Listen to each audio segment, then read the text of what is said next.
السلام علیکم۔ اس ویڈیو میں ہم سورۃ الحجرات کی آیت نمبر 2 کے لفظ نمبر 14 کو سمجھیں گے۔ بالقولی، اس کلمے کو اگر توڑا جائے تو یہ با، الف لام اور قول پر مشتمل ہے۔ با کا ایک معنی میں بھی ہے۔ اس سے پہلے ہم نے اس کا ایک معنی کے ساتھ بھی پڑھا تھا۔ ویسے عربی میں با کے 14 معنی ہیں۔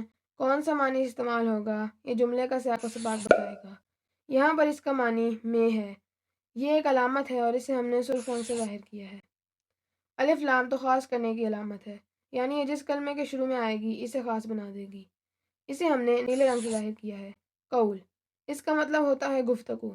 یہ اصل لفظ ہے اور اسے ہم نے کالے رنگ سے ظاہر کیا ہے، لہٰذا بالقولی کا مطلب بنے گا اپنی گفتگو میں۔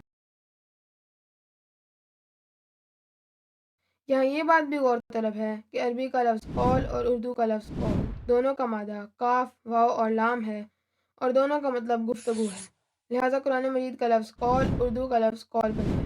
اردو میں اس کا ایک استعمال اقوال زرعی بھی ہے۔ اب ہم اس آیت کے مرکب وَلَا تَجْهَرُوا لَهُ بِالْقَوْلِ کا اکٹھا بامحاورہ ترجمہ کرتے ہیں۔ وا کا مطلب اور، لا منع کرنے کے لیے اور تجہرو کا مطلب تم سب آواز بلند کرتے ہو یا کرو گے، چنانچہ ولا تجہرو کا مطلب ہوگا اور تم سب اونچی آواز میں نہ بولو۔ لہو، اس ایک مذکر کے لیے، بالقولی اپنی گفتگو میں۔